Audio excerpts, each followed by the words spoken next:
Howdy, America. Arzy here. There's that dang phone again. How's everybody doing out there today? I've got a good one today. I've been thinking about it for a week, and then of course I get ready to do it and everything changes, and whatever comes up in my puny little mind, that's what we do. So we're still talking about America, the devastating shape it's in, how sad it is that it is in the shape that it's in, and what we can do to fix it.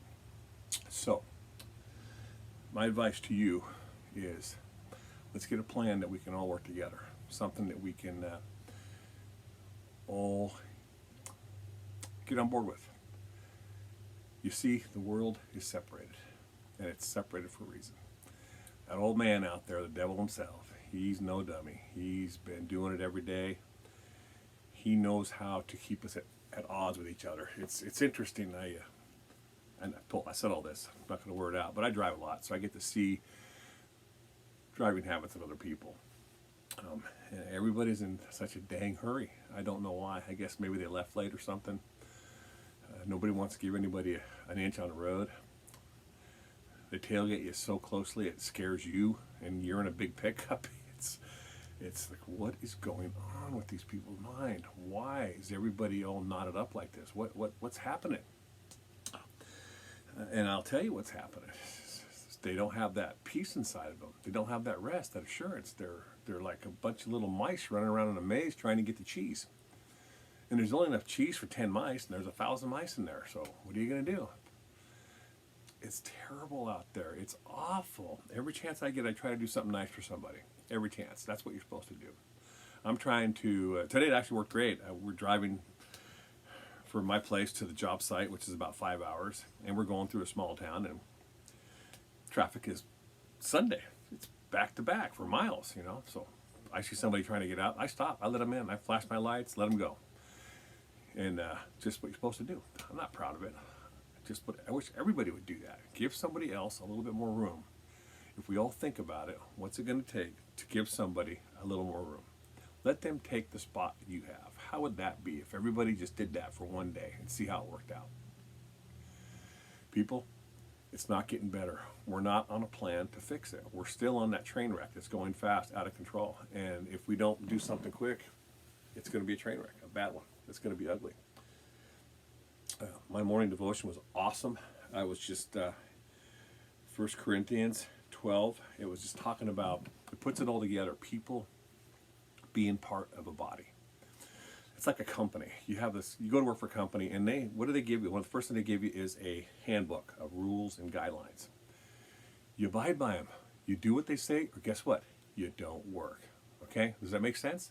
So we can do it if we want a job, but we can't do it to fix the world. Why not? We have speed limit laws.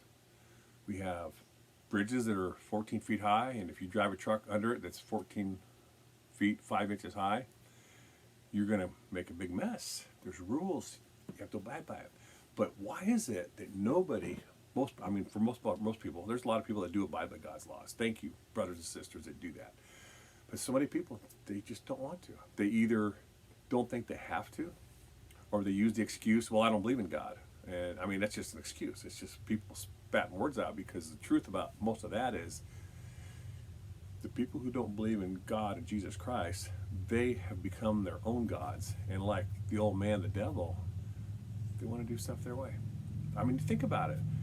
Is that insulting to some people? I don't care. Whatever. Explain it to me differently if you can. I'd like to see it. We need to get on God's plan. It does work. Nobody's given it a chance. I was driving today to work, and I seen the sheriff sitting on the side of the road watching traffic, and I waved at him, and he waved back at me. There's a lot of good cops out there, lots of them. Let's be nice to them. Don't make them nervous. Most of them are doing the right thing for the right people. So let's just be nice to people. 1 Corinthians 12, now concerning spiritual gifts, brethren, would not have you ignorant. He does not want them to be stupid about this. He's probably went over this before with them. He wants them to understand again. You know that you are all sinners, Gentiles, carried away into these dumb idols, even as you were led. You follow the world, you watch TV, you put all the garbage in. Next thing you know, you're watching all those crazy reality shows, and you're doing this thing, you're acting it out because you're taking the garbage of the world and you're feeding it in your heart, and you know it's going to affect you. If you don't know that, go to a doctor sometime, ask them why you can't drink just whiskey all day long and make it through life. Okay? There's things you can do and things you can't do.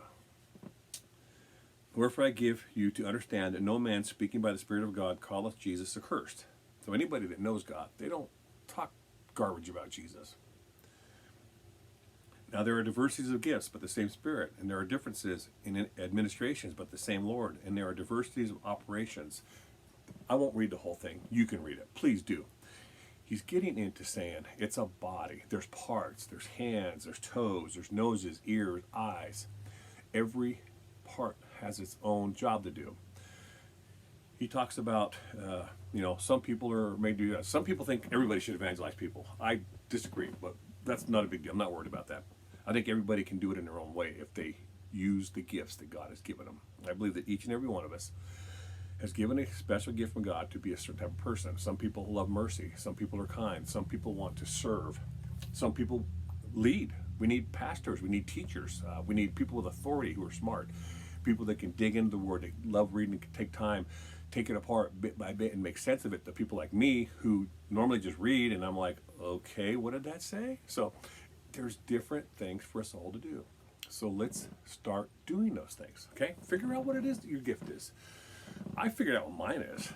I love doing things for people. I love doing things. I don't know why. It's insane. I do. I love doing things. I'm not talking about, going over and putting the guy's roof on his house. Now, I have done that a couple times. I've helped. At my age, with me and my good old arthritis, probably not anymore today. But I love coming over and bringing extra bag of groceries, if somebody's money's not coming really good or whatever, or come over and or buy them something that they need, in their garage. You got a broken lawnmower, I'm like, I love to go out and buy a lawnmower and bring it over and surprise them. That's just me. That's what I love to do. God has given me the money to do this so many times. It's not me. It's just a gift that God gave me. I'm not special, and I'm not good any better than anybody else out there. I just found the gift, the thing that I'm good at, and I'm trying to do it. And that's the same with this video here. I'm trying to get you people out there to understand. There's people like me that care about you. Even if I don't know you, I still care about you. It's difficult today to confront people and say things. They're actually. Last couple of people I talked, I was in a hospital getting a test done, and there was like 6 or 7 of us in the waiting room, and this COVID thing, so everybody's sitting apart, but we're all talking. A couple elderly gals were really nice, and they were talking about what they were going to do, and one mentioned church, and I said, where do you go to church at? And so she kind of explained to me, and she says, do you go to church? I said, well, I travel a lot, but I try to go to church when I can. I said, but I definitely believe in Jesus, and I think that everybody should get on board with his plan, and I think, and everybody in here, since you're here, I'm telling you, we all need Jesus. We all need to get better. I said, it's just a positive thing, and I can't tell you how many people gave me that look. The look? They're like, oh man, one of those. It was hilarious, but it's all good. Just do what you can when you can. Be nice to people. You be nice to people.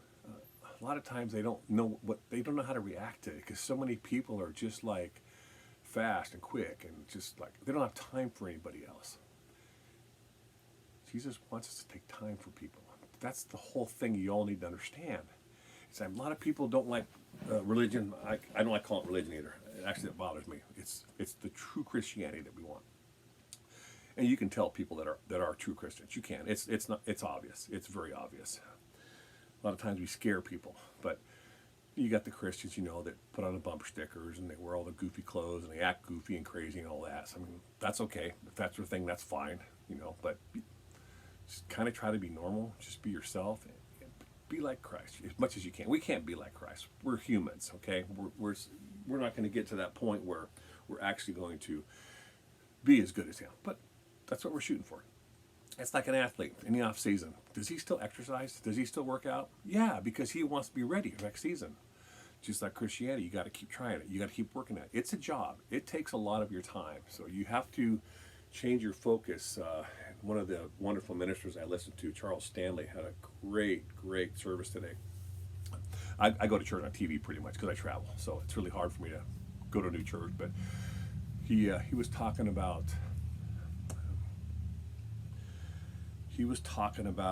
people and what they need, why they need it, and he explained it so well. I could not explain it for you the way he did, but it was just amazing the way he did it. But we need each other. We need to be patient with each other. You know, back to the Ephesians thing. You be patient, long-suffering, loving, kind. Be kind. Just be that person that wants to be the light for somebody in the day. You know, if somebody's having a grumpy day, you can always tell which people are having a bad day. You can see it on their face. Their face is not happy. Their face is mad at the world. So many of us have overextended ourselves with credit and finances. So many people are out of work because this COVID thing. That's got to be. I mean, I was out of work for 4 months, but I'm normally out of work for 4 months, so it's no big deal to me. But yeah, I got to feel bad for so many people. It's hard. And as a group of people, like this says here in 1 Corinthians 12, we need to be the same in spirit and mind. If we get on board in the same plan, same in spirit and mind, same destination we're fighting for, same thing we're working for, then guess what? There's no more civil wars. There's no more Confederacy. There's no more Black Lives Matter. There's no more Republicans or Democrats. But see, we've all bought into that. There's something wrong with Joe down the street. I'm better than him. That's terrible. That's awful. Oh, it's just frustrating. I love the readings I get to get into because it brings me things to talk about when we're doing this stuff. But again, families, they have rules, moms and dads. I mean, actually today the rules are getting pretty crazy. Obviously, I think today 2 women can get married and adopt kids, and 2 men, it's like, what's wrong with us? It doesn't work that way. So much stuff that the world is letting go out there and advertising on television, on news media, more than any of the godly stuff that goes on. Way more, like 99% more. Just because it's on the internet or it's on TV doesn't mean it's right and doesn't mean it works. Get your head wrapped around that. Think about that. Look, I can bark here all day long about Jesus' plan. You just have to dig into it and read it. He's about love. There's nothing else he's about except love. Nothing. In fact, he loves us so much that he died for us. Come on. Think about it. Which one of you is going to die for, how about even if you die for your loved ones? Which one of you? Maybe. But to die for total garbage, like us, sinners, while we were yet sinners, Christ went to the cross for us, gave himself up to make a way for the people who could stop, look, listen, think, and take his free gift. It wasn't free. He paid his life for it. But it's free to us. You have to take it. It's not hard. Like I said last time, just try it. Try it. And by the way, nobody's left me any comments. I mean, I'm okay with that. But I guess that's obviously means, that makes me think that I'm right about everything I said and everything is good. So kudos to that. So anyway, I'm not right about everything. Trust me. But I'm trying. That's the main thing. I want you to know that I care about what's going on out there. And I know that the people out there that are listening to me and the people that don't get to listen to me, if they did, we could all change this thing. Say it again, one more time. Don't let another 200 or 300 years go by in the same stupid pattern we're in. We have to stop the bus where it's at. Get everybody off the bus. Clean the bus out. Make it brand new. Make it nice. It's the inside of us that's wrong. So many people are always worried about, is my hair perfect? Is my makeup right? Am I dressed perfect? Do I drive the right car? Look, that's outside stuff. Look at, we all love cool looking stuff. I love race cars. I'm into anything that has a motor and goes fast. I love it. It's my porn, if you will. Race cars, race boats, motorcycles. I love it. That is my thing. It's cool. Some people are into women. Some people are into women and men. It just depends. But the outside stuff doesn't matter. It's what's in those engines that make those race cars goes that I really like. And if it's good and it works right, it wins. So we need to get the good stuff inside of us. We do. We need to get the good stuff inside of us. Worry about what's cooking on the inside and how it's doing. And then you know what? You will just glow. You get it right with Jesus and you start walking right, and he's going to do amazing things to you. He's going to make you feel better. He's going to heal a lot of things in you. I'm not saying everything. Sometimes God wants. I got arthritis so bad I can't remember the last days my legs and knees did not hurt. But that's okay. That's my lot. I was born with it. I wasn't born with it, but I got it when I was young. It's all good. I'm dealing with it. Okay, I can handle that because I know the next body's not going to have any of that. So I've got maybe another, if I'm lucky, 40 years left down here. I can do it. Hopefully not in a wheelchair, but I can do it. But yeah, let's clean up the inside. Let's get the inside mechanisms cleaned up, working right. Let's put the right stuff inside. Let's leave the garbage out. Okay, let's leave all the new stuff that tells us about Bruce and Caitlyn Jenner. Why does that scare me when I say that? It's people. It's not right. Okay.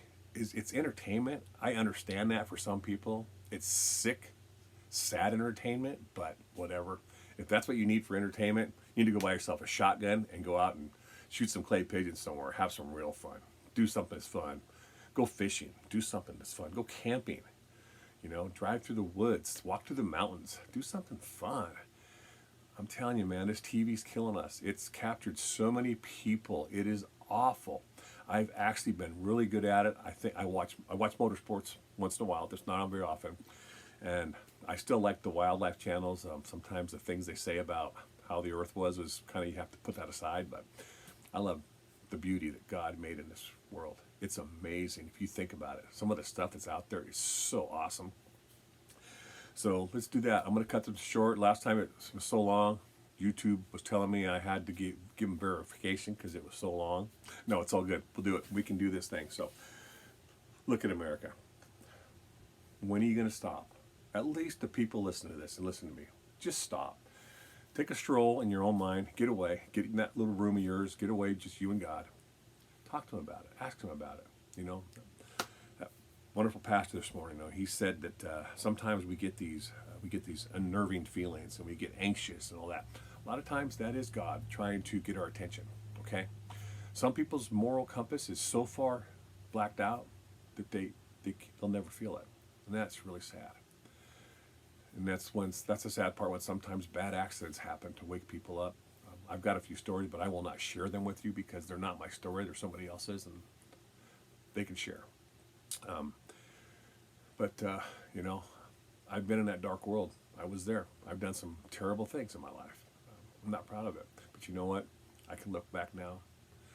It's gone. The only person that thinks about it once in a while is me. God doesn't. He forgets our sins as far as the east is from the west. That means from that end to that end completely. He forgets them. So let's put them away. Let's look forward. Nothing in the Bible that says about looking behind, looking back. Nothing. When the angels came to rescue them from Sodom and Gomorrah, and that was an evil town of things they were doing over there. It was Moses' nephew, I believe, Lot, and they literally had to force them out because the city was going to be burned. You know the story. And they forced them out. And the angels told everybody, don't look back. If you will look back, you become like them. Looking back means you want what you're going away from, and you don't need it. And God's trying to show us that. Don't look back at your past. It's over. If you did bad stuff, that's fine. Ask for forgiveness. Go to God first, and then to the people if you can, and then go forward. Don't look back. You can't look back when you're driving. I mean, when you're driving backwards, you can, but when you're driving forward, don't look back. You gotta watch what's in front of you. There's a lot of crazy people out there on the road. So, yeah, let's look forward. Let's look forward to something new in America. I'm tired of all these crazy people out there. It's just, and I drive down some of these streets and I see these people stand on their front yard, just looking sad. They're usually smoking a cigarette, maybe got a drink in their hand, and they just look withered. They look like they've been beaten down. They look exhausted. There's no smiles on people's faces so many times when you look. It's just really sad. The world's going to put a lot of pressure on us, but we got to give it to God and let Him give us the good pressure, the good stuff. So let's get on with that and do that. So I just drove all the way from Central Oregon over here to Central Washington. So tomorrow we hit it again. We got a 3-day weekend next week. I'm going fishing. So I hope I do good. Last time I went fishing, I did excellent. It was great. So hopefully I'll get some salmon and in my ice box, and I'll have some good food to eat. So putting the good stuff in this fat old body of mine. So all right, folks. RZ is going to check out. You all have a great day. Take care, and I will talk to you next week. See ya.